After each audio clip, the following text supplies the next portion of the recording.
1장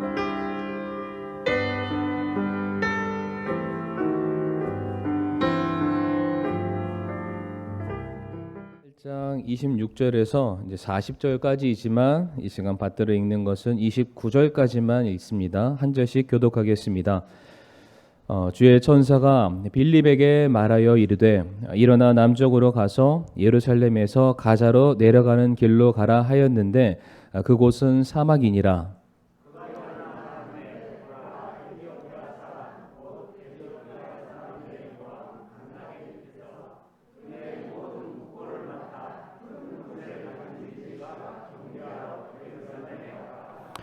돌아가면서 자기 병거에 앉아 대언자 이사야의 글을 읽더라. 그때에 성령께서 빌립에게 이르시되 가까이 가서 이 병거에 합류하라 하시거늘. 아멘. 함께 기도하겠습니다. 고마우신 주님 감사합니다. 저희들 이 시간 더 귀한 예배의 자리로 불러주심을 인하여 감사를 드리오며 우리가 마땅히 또 들어야 될 말씀, 우리에게 선포되는 하나님의 말씀 앞에 순종하는 자가 될 수 있도록 아버지 인도해 주시옵소서. 우리가 말씀에 순종했을 때에 그 말씀을 통해서 우리가 거두게 되는 열매가 있게 하여 주옵시고 우리가 그로 인해 하나님께 더욱더 영광 돌려드리는 복된 자들이 되게 도와주시옵소서. 이 예배의 귀한 모든 시간들을 온전히 주님의 손에 의탁드리오며 모든 말씀 살아계신 예수님의 이름으로 기도를 드리옵니다. 아멘. 자리에 앉으시겠습니다. 오늘은 사도행전 8장 26절부터 40절까지 말씀을 통해서 순종의 사람 빌립이라는 제목으로 함께 말씀을 나누고자 합니다. 히브리서 10장 38절 말씀에 의인은 믿음으로 말미암아 산다라고 성경에 기록되어 있습니다. 의인은 뭐로 산다고요? 믿음으로 삽니다. 자, 그러면은 믿음으로 산다는 게 뭘까요? 믿음으로 산다. 내가 믿습니다 라고 말하면은 믿음 있는 사람일까요? 성경에 나와 있는 수많은 그 믿음의 구절들을 우리가 머릿속에 주소와 모든 구절들을 하나도 틀리지 않고 완벽하게 외우고 있으면은 우리가 믿음의 사람일까요? 우리가 잘 아는 히브리서 11장, 믿음장이라고 하는 히브리서 11장 말씀 보게 되면은 거기에 반복되는 구절이 있습니다. 믿음으로 누구는 반복이 되는데 몇 가지 한번 말씀드려 보겠습니다.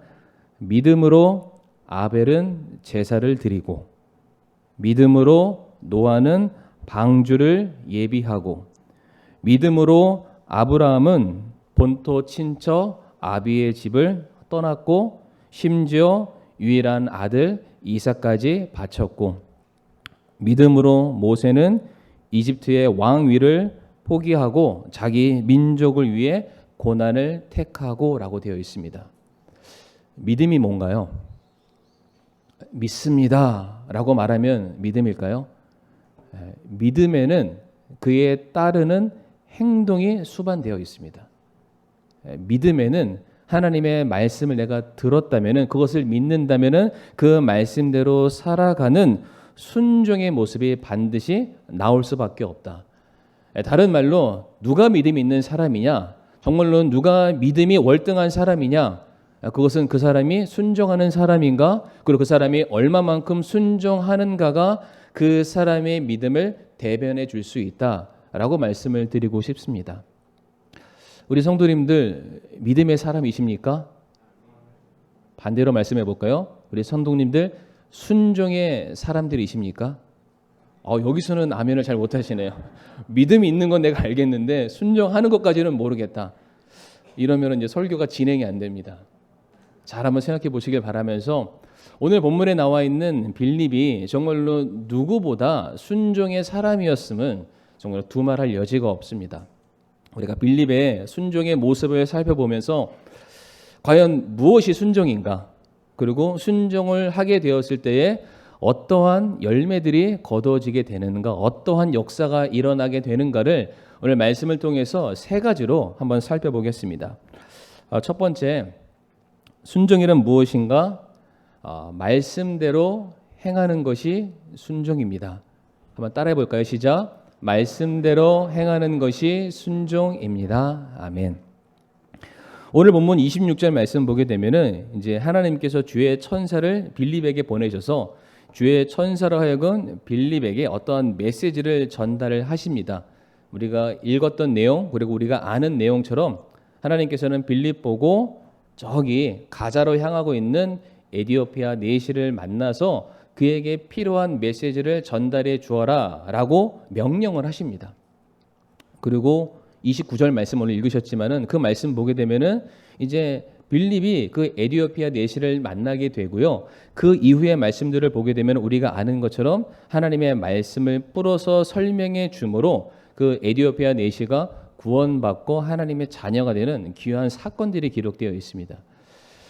우리가 이 말씀만 보면은 하나님이 명령하셨으니까 빌립이 가는 게 당연합니다. 그렇죠? 이 말씀 안에는 그냥 빌립이 그 명령을 받아 들었을 때에 갔다라고만 되어 있습니다. 그런데 이게 너무나도 이게 간략하게 축약되어서 기록되어 있을 뿐이지 우리가 그 사이의 말씀들을 하나하나 꼬집고 분해해서 살펴보게 되면은 야, 빌립이 어마어마한 순종을 했구나라는 것을 우리가 알 수가 있습니다. 그것을 몇 가지로 풀어서 설명을 드리길 원하는데 먼저 26절 말씀 보게 되면은 일어나 남쪽으로 가서 예루살렘에서 가자로 내려가는 길로 가라. 이게 주의 천사를 통해서 빌립이 전달받은 명령 중에 하나입니다. 성도님들, 빌립이 지금 어디 있을까요? 현재 빌립이 주의 천사를 만났던 장소는 사마리아입니다. 우리가 지난주도 그렇고 그 지난주도 그렇고 빌립이 사마리아에서 복음을 전하고 귀한 역사를 일으키고 있었잖아요. 바로 그와 같은 상황 가운데 주의 천사가 사마리아에 있는 빌립을 만나서 명령하기를 예루살렘으로 가고 그 예루살렘에서 가자로 향하고 있는 한 사람을 만나라라고 되어 있습니다. 사마리아에 있죠. 사마리아에서 예루살렘까지의 거리는 대략 75km입니다. 그리고 그 예루살렘으로부터 시작해서 가자까지는 직선 거리로 제가 말씀드립니다. 대략 70km 정도 됩니다. 그러니까 지금 사마리아에 있는 빌립이 가자로 향해 가고 있는 한 사람을 만나기 위해서 거쳐가야 될 길은 짧게는 100km 가는 중이니까. 근데 만약에 도착했다면은 길게는 한 150km 가까이 되는 그 거리를 단번에 가야만 했습니다. 요즘은 집신을 신고 안 다니시니까 잘 모르시지만 예전에 그 정도 되는 거리를 가려면은 하루 만에 못 가죠. 며칠을 염두에 두고 가야만 하는 그런 엄청난 거리입니다. 그런데 빌립이 이 말에 갔다부터 하나님께 뭐라고 얘기하지 않고 바로 순종해서 가게 되는데 사실 이게 쉬운 게 아니라 26절 하반절에 뭐라고 되어 있나요? 그 사람을 만나는 장소를 명확하게 지정을 하고 있는데 그곳은 사막이라고 되어 있습니다.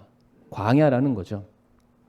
그냥 서 있는 것 자체만으로도 완전히 넉다운 될 수밖에 없는 그러한 곳입니다. 뭐 평균 45도를 넘어서는 그런 엄청난 무더위 가운데 속한 그 사막 지역으로 가라는 겁니다.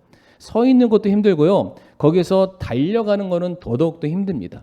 그리고 사막이 모래만 있는 것이 아니라 이게 험난한 바위나 여러 가지 많은 것들이 있습니다. 직선 거리로 달려가도 엄청난 많은 에너지를 소진할 수밖에 없고 많은 시간이 걸리는 곳입니다. 그런데 하나님께서 빌립을 향해 말씀하시기를 사막에서 누구를 만나라라고 명령을 하고 계십니다. 근데 여기서 우리가 또 하나 살펴볼 게 뭐냐면 지금 주의 천사가 정확하게 빌립에게 뭐라고 말하냐면은 남쪽으로 가라라고 되어 있습니다. 우리가 이제 보지는 않았지만 26절부터 29절까지 말씀 보게 되면 그쪽을 향해서 가라라고 되어 있는데 이 남쪽이라는 게 방향을 지시하는 단어이기도 하지만 그 단어 안에는 그러니까 정오, 낮 12시라는 시간도 포함이 되어 있습니다. 그러니까 이게 뭘 설명드리고자 함이냐면 하나님께서 빌립 보고 너 가자로 내려가고 있는 어떠한 사람을 만나야 돼. 그런데 그곳은 사막이야. 그런데 네가 그 사람을 만나야 될 시간은 정오야. 낮 12시야. 한밤중에 사막이면 좀 괜찮을 것 같아요. 그러니까 저같이 땀이 많은 사람들은 하나님 낮에는 좀 힘들 것 같고요. 해 떨어지거나 저녁 쌀쌀할 때 갔으면 좋겠습니다. 그런데 하나님께서 명령하실 때에 한낮에 광야에서 네가 만나야 될 사람이 있다라고 되어 있습니다. 굉장히 힘든 상황이라는 거죠. 그리고 29절 말씀에 뭐라고 되어 있냐면은 또다시 성령이 빌립 집사에게 나타나서 말하기를 병거에 합류하라라고 되어 있습니다. 병거에. 병거란 수레를 말하고요. 수레란 오늘날 자동차를 의미할 수가 있습니다. 제가 한번 자료를 찾아보니까 저때 당시 병거 수레가 약 시속 한 50km 이상을 낸다고 합니다.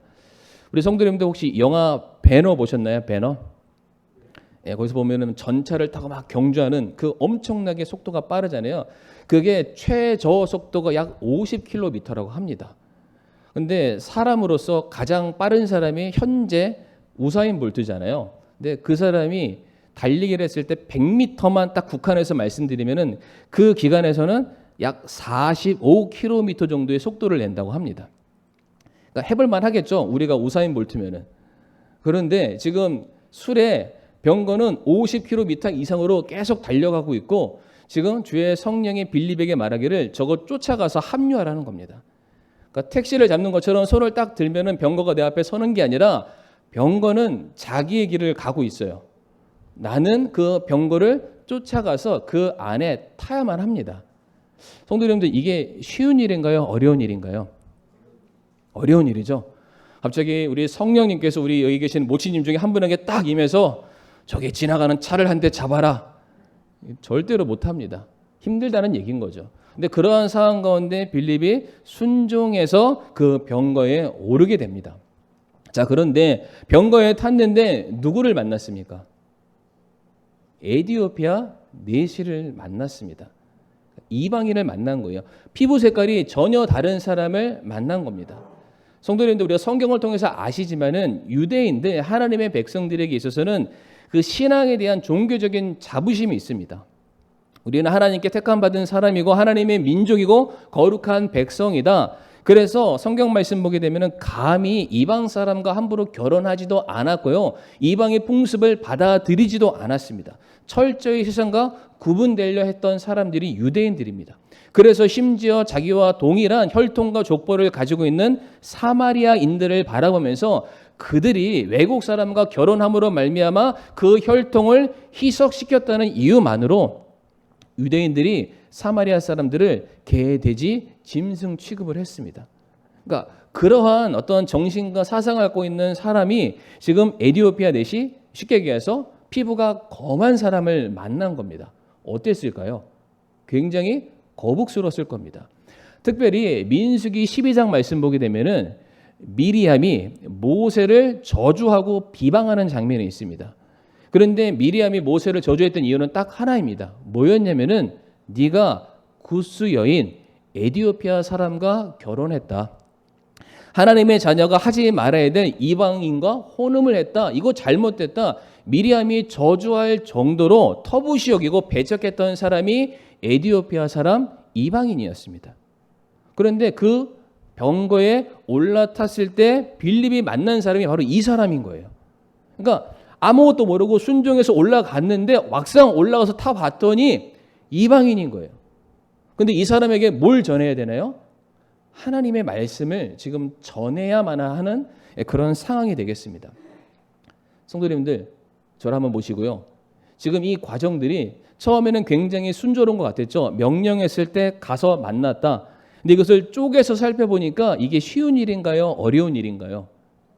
네, 어려운 일입니다. 그러니까 쉬운 순종이 결단코 아니었습니다. 그런데 왜 우리가 이것을 쉽게 생각할까요?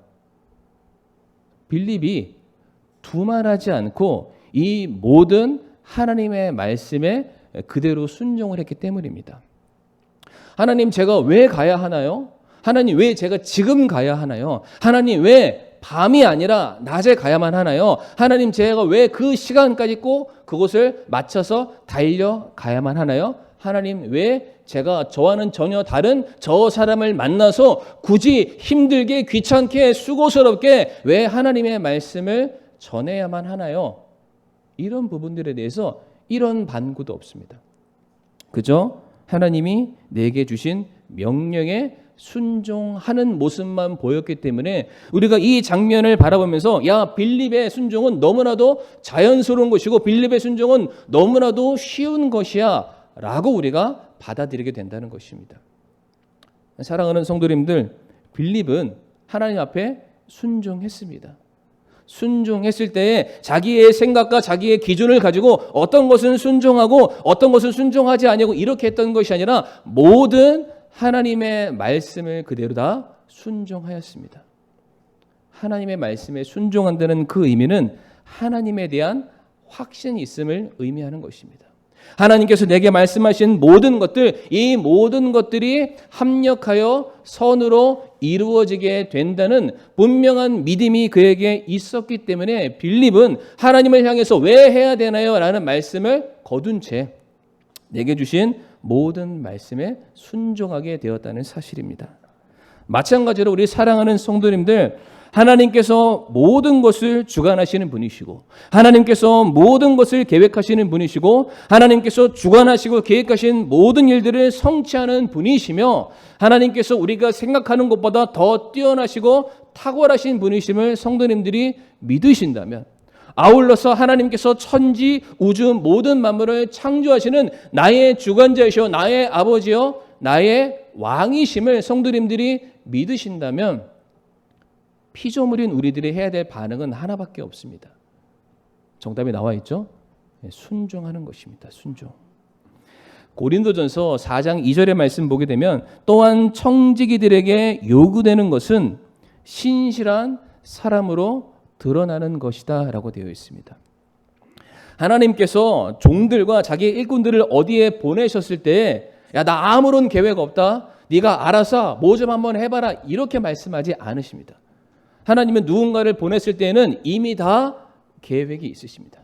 이미 다 모든 일들을 다 완성해 놓으신 정확한 디자인이 된 완벽한 계획을 다 가지고 계십니다. 그 자리에 우리가 서 있기만 하면, 그 자리에서 하나님께서 우리에게 명령하신 것을 우리가 이행하기만 하면은 우리의 몫이 거기에 전부라는 사실입니다. 그래서 뭐라고 말씀하셨죠? 신실한 사람으로 드러나야 된다.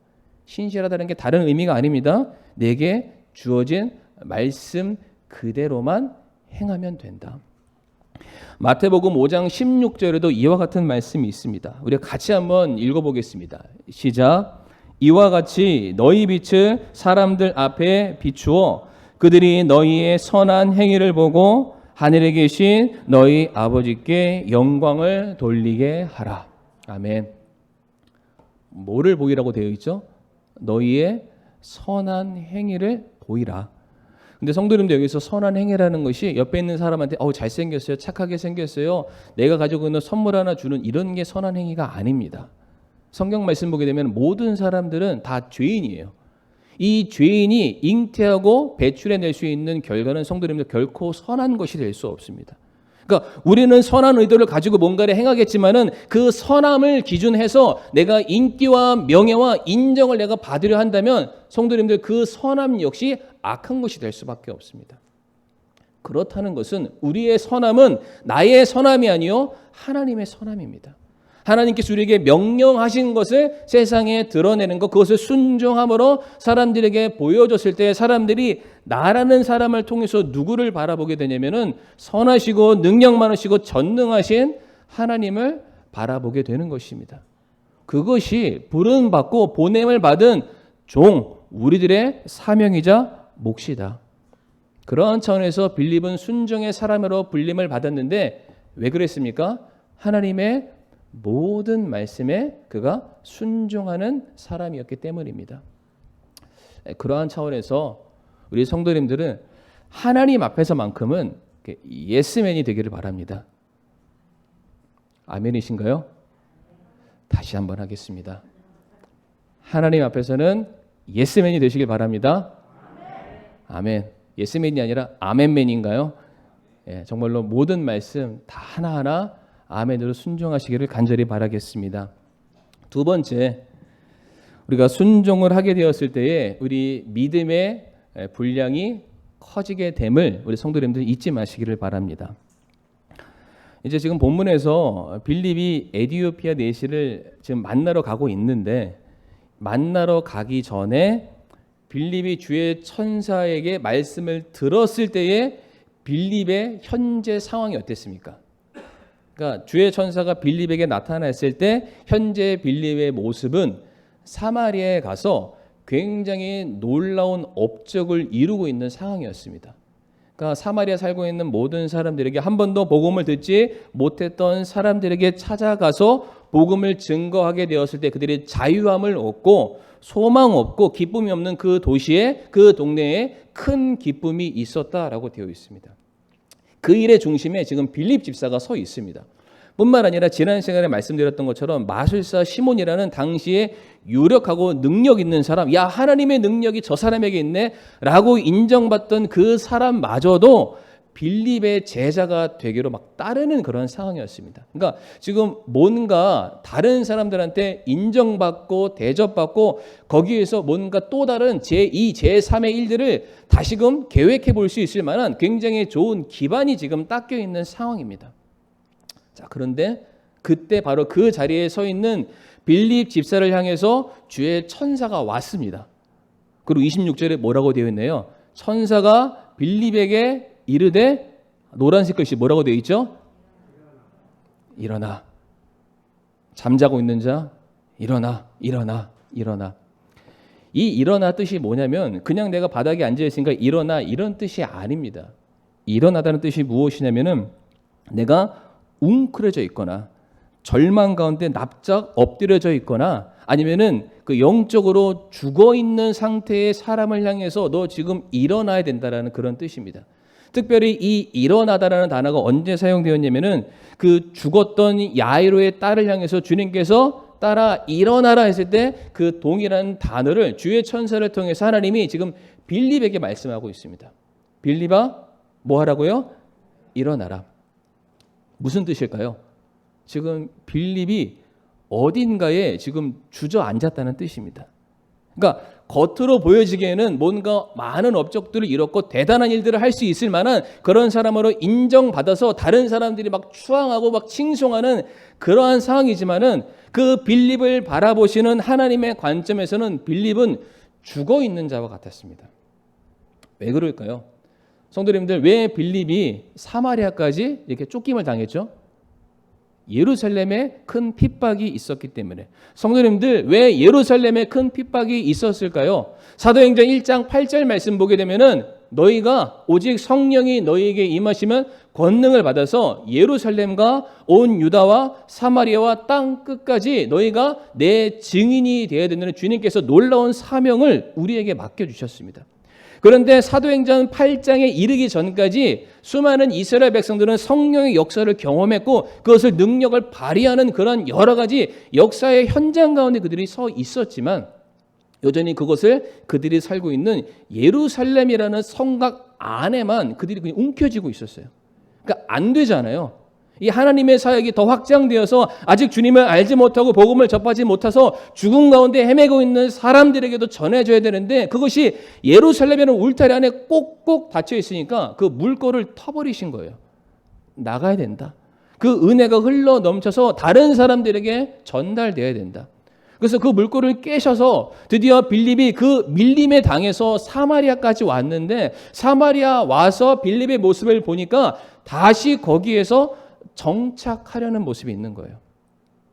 거기에 안주하려는 모습이 있는 거죠. 그래서 그 빌립을 향해서 일어나라 라고 말씀하십니다. 뭔가 열심히는 하고는 있지만 그 열심이 너의 열심에서 그쳐서는 안 되고 하나님의 열심으로 바뀌어야 된다. 특별히 잠언 26장 14절 말씀, 잠언 26장 14절 말씀, 아마 본문의 상황, 이 빌립의 모습을 정확하게 대변하는 말씀이라고 생각되는데요. 잠언 26장 14절 말씀 보게 되면 문짝이 자기의 돌적이 위에서 도는 것 같이 게으른 자도 자기 침상 위에서 도느니라 라고 되어 있습니다. 게으른 사람이 막 늦잠 자는 사람이 막 침대에서 막 뱅글뱅글 돌죠. 나름 바쁘고 피곤한 거예요. 침대에서 막 뱅글뱅글 도는 거를 뭐와 똑같다라고 말씀하시냐면은 그 문짝이 그 돌적이 위에서 도는 것과 같다. 그러니까 하루에도 문은 수십 번, 수백 번, 수천 번 막 열렸다 닫았다, 열었다 닫았다. 열심히 일을 합니다. 그 돌적이, 그 문짝은 나 열심히 일했어요 라고 말을 할지는 모르겠는데 그것이 일한 범위와 한계는 그 자리를 벗어나지 못하고 있다. 나는 내가 서 있는 자리에서 최선을 다한다고 말할지는 모르겠지만 과연 그 자리가 하나님께서 말씀하시고 하나님께서 보내시는 자리인가는 의문해 봐야만 합니다. 그래서 지금 하나님이 빌립더로, 주님께서 빌립더로 너 지금 일어나 가야 한다. 지금 현재 있는 상황 속에서 네가 나름의 좋은 성과도 거두었고 사람들에게도 인정받고는 있지만 그것이 사람들이 정해놓은 기준 안에서의 성공이지 아직 내가 너를 향해서 이루고자 하는 계획은 아니다. 여기에서 한 발짝 조금만 더 나가야 된다. 일어나야 된다. 그 말씀을 전하고 계십니다. 자, 그래서 히브리서 12장 4절 말씀 우리 같이 한번 읽어보겠습니다. 히브리서 12장 4절 시작.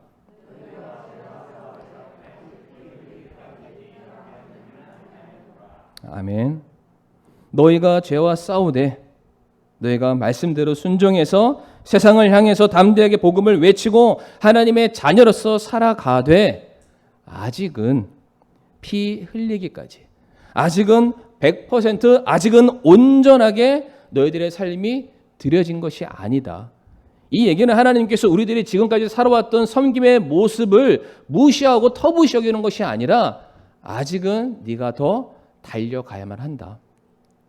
그래서 사도 바울이 내가 지금까지 달려왔던 것을 붙잡고 바라보는 것이 아니라 내가 저 앞에 있는 표대를 향해서 나아가겠습니다 라는 그 믿음의 고백처럼 주님께서는 지금 우리로 하여금 일어서라고 말씀하고 계십니다. 일어서야 된다. 너희의 삶에 혁신이 일어나야만 한다.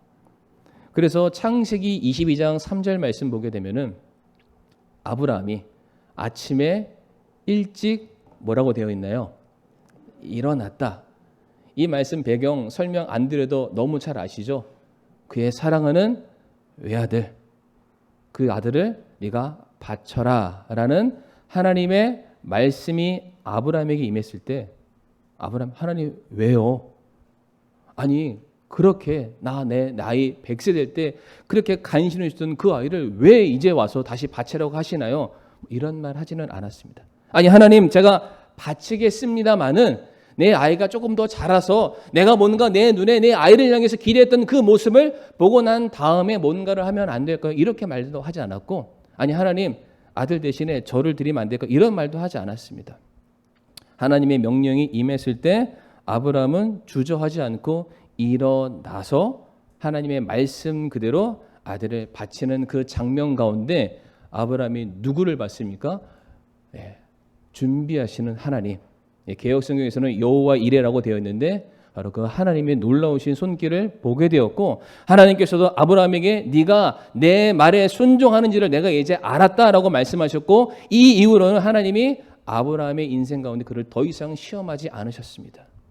아브라함이 순종했더니 일어났더니 그의 믿음이 훨씬 더 그 분량이 커지게 되었다.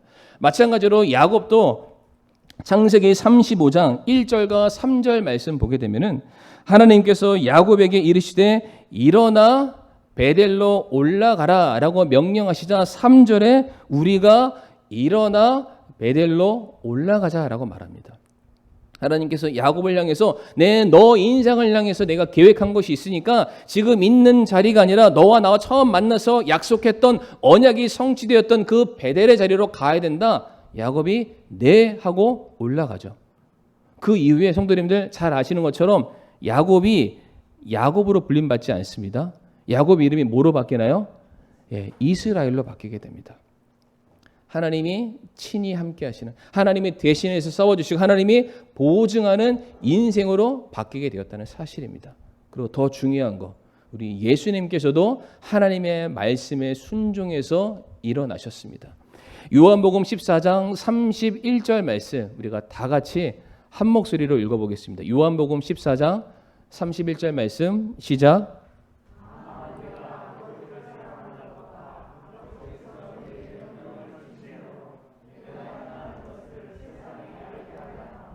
일어나라 우리가 여기를 떠나자 하시니라. 아멘. 아버지를 사랑하는 것과 아버지께서 내게 주신 명령대로 행하는 것은 자리에 앉아 있어서 가능하지 않습니다. 일어났을 때 일어나서 골고다로 향해야 되고요. 일어나서 잃어버린 영혼들을 찾아가야 되고요. 일어나서 누군가의 발을 닦아주는 그 자리로 가야만 세상 사람들이 나를 통해서 주님의 사랑과 은혜와 진리의 말씀을 발견할 수 있게 된다는 것입니다. 성도님도 잊지 마시길 바랍니다. 순종하게 되었을 때 앉아 있는 것이 아니라 우리가 일어나서 맡겨주신 사명을 우리가 이행하게 되었을 때에 성도님들의 믿음의 지경이 더욱더 넓어지게 됨을 믿으시기를 바라겠습니다. 마지막 세 번째입니다. 우리가 순종할 때 하나님의 영광이 나타나게 됩니다. 순종할 때 하나님의 영광이 나타납니다. 퀴즈를 한번 내보겠습니다. 1부 예배 때도 제가 퀴즈를 냈는데 잘 못 맞히시더라고요. 2부 예배 다시 한번 퀴즈를 내겠습니다. 귀를 쫑긋하시고 저를 한번 보시길 바랍니다. 지금 계속 빌림만 얘기했는데 에디오피아 내시가 지금 어디를 향해 가고 있을까요? 에디오피아 내시가 가자에서 예루살렘으로 가고 있다. 1번. 아니다. 에디오피아 내시는 예루살렘에서 가자로 가고 있다. 자, 나는 1번이다. 아니다. 나는 2번이다. 전 3번 드린 적 없습니다. 아무도 안 드시네요. 2번이죠. 2번. 지금 예루살렘에서 가자로 향하고 있습니다. 오늘 28절에도 돌아와서라고 기록이 되어 있습니다. 그런데 성도님들, 에디오피아 내시가 돌아오는 길에 자기 병거 위에서 지금 말씀을 보고 있습니다. 그 말씀은 이사야 53장의 말씀인데 그 말씀을 막 읽고 있는데 대체 이유를 모르겠는 거예요. 누가 이런 말씀을 기록했는지, 왜 이런 말씀이 기록됐는지 이유를 모르겠는 거예요. 그 에디오피아 내시의 그 마음의 궁금증을 해소하라고 하나님이 지금 빌립을 에디오피아 내시에게 보낸 겁니다. 자, 그러면 성도님들, 에디오피아 내시가 어디로 갔다 어디로 가는 길이라고요? 예루살렘을 갔다가 자기 집으로 가고 있습니다. 예루살렘은 왜 갔을까요? 성전에 가기 위해서.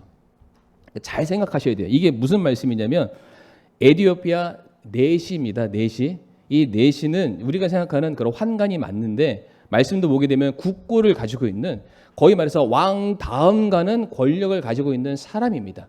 근데 이 사람이 그 자리에 오르기까지 위해서 그가 택한 것이 내시였습니다. 왜 그럴까요? 나는 이런 부분들에 대해서 내가 다른 거에 대한 다른 욕심 없다. 내가 이런 것을 끊으면서까지도 나는 그 자리에 오르겠다. 권력 욕심이 있었고요. 성취욕이 있었고 자리 욕심이 있는 그런 사람이었습니다. 그러니까 자기의 몸을 희생하면서까지 그 자리에 올라서 성공을 쟁취했던 사람이 이 에디오피아 내시였습니다. 그 내시가 자기 옆에서 한 시대를 풍미하는 이집트 왕 옆에서 그가 누리고 있는 권력과 그가 누리고 있는 부귀 영화를 보면서 그는 살아왔습니다. 그의 준한 능력과 그런 혜택을 그가 받으면서 살아왔습니다. 그럼에도 불구하고 이 사람에게는 여전히 자기가 가지고 있는 생명의 문제에 대해서만큼은 그가 해결하지 못했던 겁니다. 영혼에 대한 문제.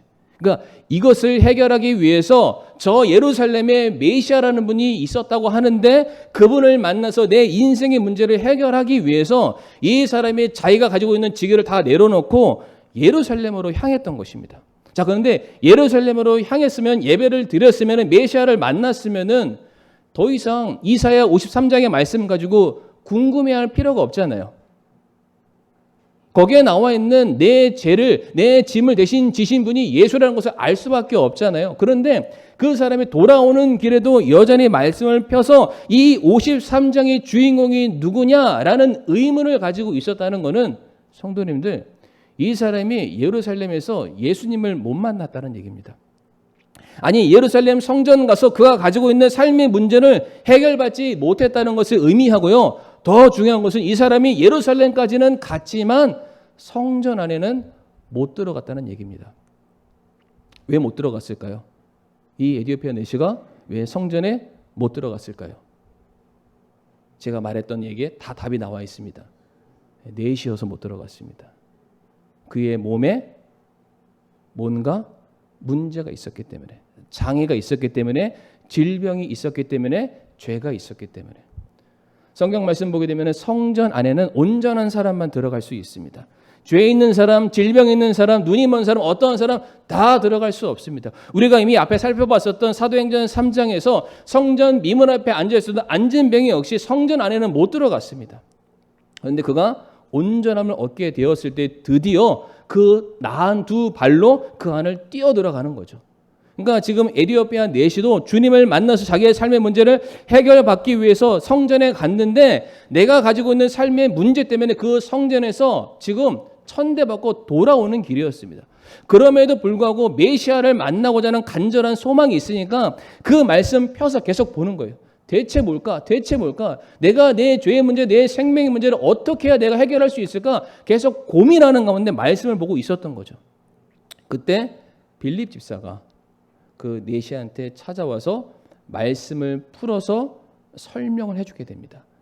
이사야 53장 6절부터 말씀 보게 되면은 정확하게 53장 7절과 8절 말씀이 오늘 본문 사도행전 8장 32절과 33절에서 그 말씀을 인용하고 있습니다. 자, 그런데 중요한 건 6절 말씀이죠. 우리는 다 양 같아서 길을 잃고 각각 자기 길로 갔거늘 주께서는 우리 모두의 불법을 그에게 담당시켰다. 지금 에디오피아 내시가 이게 궁금한 거예요. 대체 누가 내 불법을 대신해서 담당해 간다. 대체 그가 누구시기에 나를 대신해서 매를 맞고 나를 대신해서 수치와 모욕을 당하시고 나를 대신해서 이 땅에서 내쫓김과 버림을 나를 대신해서 당하신 분이 누구신가? 빌립에 와서 바로 그분이 예수님이다라고 가르쳐 주게 됩니다. 자, 그런데 지금 이 에디오피아 내시가 이사야 53장 말씀을 읽고 있잖아요. 거기서 3장만 넘어가면 이사야 56장 3절에서 5절 말씀에 이런 말씀이 나옵니다. 앞에 화면을 잘 보시길 바랍니다. 스스로 주에게 연합한 타국인들, 그러니까 이방 사람들을 말하죠. 그러니까 원래 복음과 말씀은 하나님의 백성들 것이라고만 유대인들이 알고 있었는데 그렇지 않다는 거죠. 스스로 주에게 연합한 타국인들의 아들은 말하여 이르기를 주께서 나를 자신의 백성으로부터 완전히 분리하셨다 하지 말며 고자도 말하기를 보라 나는 마른 나무라 하지 말라 내 안식일을 지키고 내가 기뻐하는 것들을 택하며 내 언약을 굳게 붙드는 고자들에게 주가 이같이 말하노라 곧 그들에게 내가 내 집에서 또 내 성벽 안에서 아들 딸들의 것보다 더 좋은 초소와 이름을 주리라 내가 그들에게 끊어지지 아니할 영존하는 이름을 주리라 라고 되어 있습니다. 에디오피아 내시 씨가 끊겼잖아요. 대를 이을 수가 없잖아요. 내 이름이 계속해서 전달되지 못하잖아요. 더 이상 나라는 사람의 이름이 내 때에서 끝남으로 말미암아 에디오피아라는 이 내시라는 이름이 내 때에 사라지고 맙니다. 내 이름이 사라진다는 것은 성경에서 생명이 없음을 말하고요. 그것은 저주받은 인생을 의미합니다. 자, 그런데 그럼에도 불구하고 주님께로 나아간 사람, 그 사람에게 이 말씀에 뭐라고 되어 있네요. 내가 그에게 너희 아들 딸들이 주는 것보다 더 좋은 초소와 이름을 주겠다. 너로 말미암아 계속되는 생명이 잉태되는 축복을 주겠다. 이 땅의 초소가 아니라 아름다운 저 영원한 천국의 초소를 내가 약속하겠다라고 말씀을 주셨던 것입니다.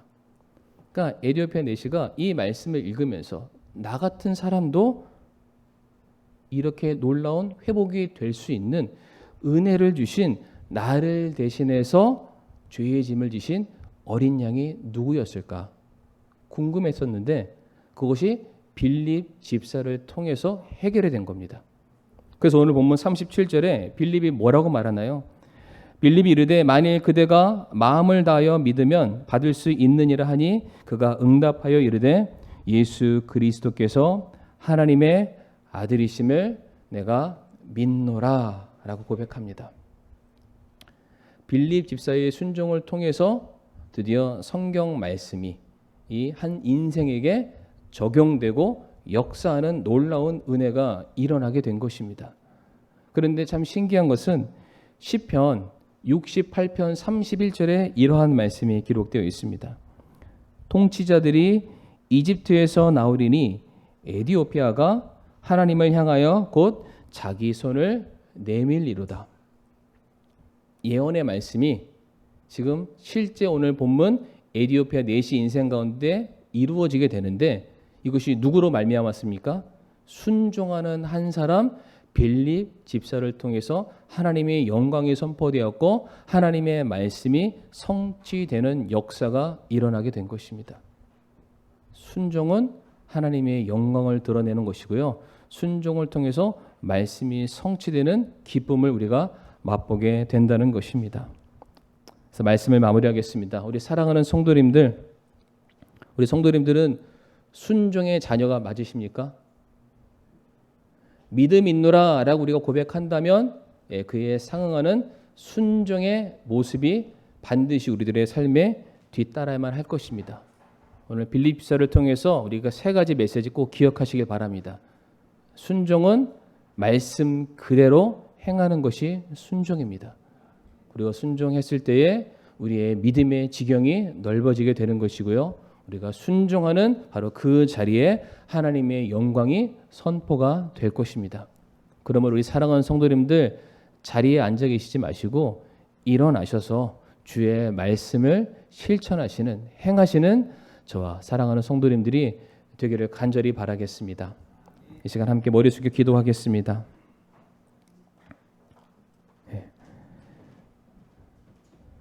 우리가 주님을 알아가는 시간이 길어진 만큼 우리 신앙에도 진보가 있어야 됩니다. 근데 신앙의 진보는 물론 우리가 성경 말씀 많이 알아야 되고요. 예배도 많이 참석해야 되겠지만 더 중요한 건 우리가 그 말씀에 얼마만큼 순종하는가, 행해 왔는가가 내가 그 말씀을 믿음에 대한 하나의 반증이라고 말씀을 드리고 싶습니다. 하나님, 저 더욱더 성장하고 성숙하는 그리스도인이 되기를 원합니다. 하나님 말씀에 순종하는 자가 되길 원합니다. 저의 삶을 통해서 하나님의 영광이 드러나기를 원합니다. 이와 같이 고백하는 우리의 이 기도의 시간이 되기를 간절히 바라겠습니다.